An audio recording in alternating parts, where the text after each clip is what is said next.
Fala galera! O tema da nossa aula de hoje continuará sendo a arte cristã medieval, ou seja, as artes que se desenvolveram durante o período conhecido como a Idade Média, pautados nos ideais da fé cristã.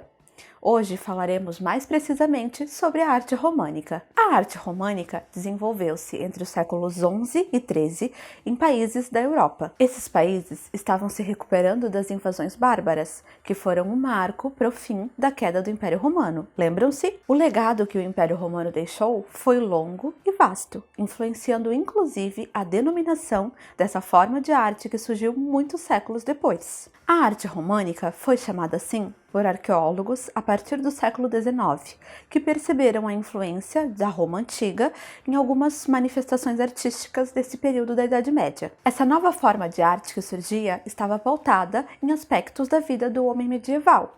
Entre esses aspectos podemos citar o crescimento e a expansão do cristianismo, dos seus dogmas e os seus ensinamentos por toda a Europa.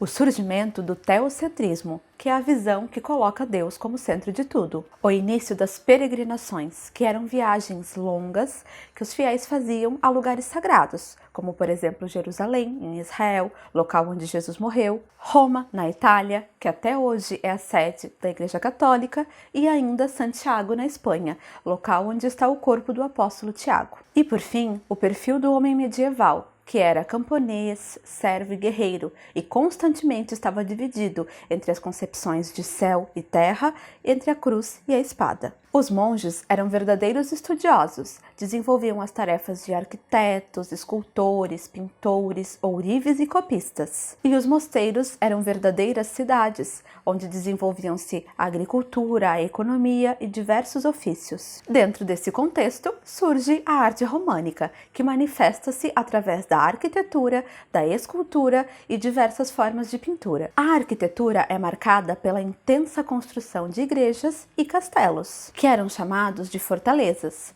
Devido ao seu aspecto sólido e rígido, eram conhecidas como fortalezas de Deus. Possuíam paredes grossas e largas, com pequenas aberturas utilizadas como janelas. Seguiam muitos elementos das construções romanas, incluindo a planta das basílicas, que eram em cruz latina, com os braços desiguais, com uma nave central e duas laterais e o cruzeiro ao centro. Incluíram o deambulatório, que era o caminho que os peregrinos faziam para passar por dentro da igreja, através das naves laterais, para chegar ao altar, sem prejudicar o transcorrer da missa que estava acontecendo. Além da cruz latina, eles mantiveram outros elementos da arquitetura romana, que foram os arcos e colunas, e os tetos de madeira que incendiavam foram substituídos por abóbadas de pedra sustentadas por pilastras. E a parte central do cruzeiro recebia uma torre ou cúpula, e nas fachadas via-se óculos, que eram aberturas para ventilação e iluminação. O destaque é a Basílica de Saint-Sernin,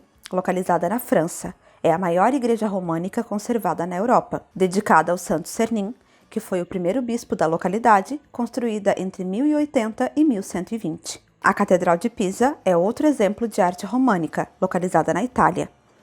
A construção iniciou em 1064, teve o auxílio de vários arquitetos e sofreu muitos contratempos. Em 1595, passou por um incêndio, em seguida foi restaurada e reformada. Em 1174, ergueram no seu complexo a Torre de Pisa, que era o campanário da catedral, ou seja, a Torre dos Sinos. Com o passar do tempo, devido ao deslocamento do solo, a torre inclinou-se e em 1990 ela foi fechada ao público. Após 11 anos desativada, em 2001 foi restaurada. As esculturas eram simbólicas e descritivas, utilizadas pela igreja para narrar histórias bíblicas aos fiéis que não sabiam nem ler e escrever. Eram altorrelevos feitos de pedra ou bronze, localizados nas fachadas, nos portais, nos tímpanos e capitéis. A porta de bronze da Catedral de Pisa, feita por Bonanno Pisano em 1180, que retrata, entre muitas cenas, o Herodes mandando matar as criancinhas e o batismo de Cristo por São João Batista no Rio Jordão. E ainda o tímpano,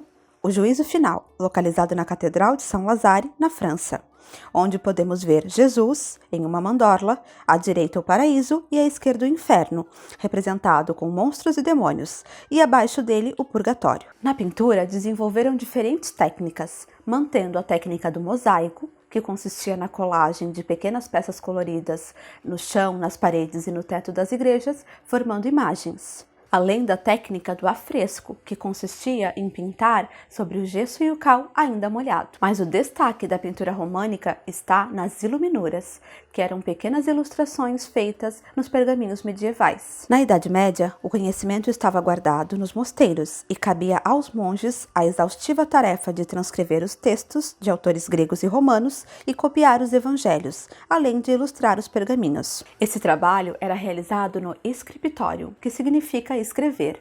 Era o local onde os monges passavam horas e horas do seu dia executando essas tarefas. Muitas vezes em posição curvada e num ambiente pouco iluminado, os monges acabavam cegos e com severos problemas nas articulações. Os pergaminhos eram feitos de pele de cabra, cordeiro ou ovelha. Usavam canetas de pena mergulhadas em tinta, que eram extraídas de plantas, minerais, sangue e insetos.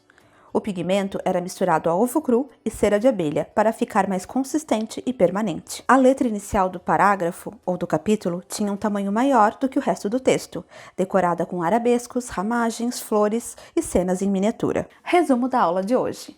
A arte românica desenvolveu-se durante o período da Idade Média. Recebeu influência de aspectos da arquitetura romana. A arquitetura é marcada pela construção de igrejas e castelos. A escultura narra cenas bíblicas e está presente nas fachadas, tímpanos e capitéis. A pintura desenvolveu-se através de diversas técnicas, mosaico, afresco e iluminuras. Essa foi a nossa aula de hoje, espero que vocês tenham gostado. Atentem-se para as orientações da produção artística, compartilhem esse vídeo com um colega de classe e até a próxima semana.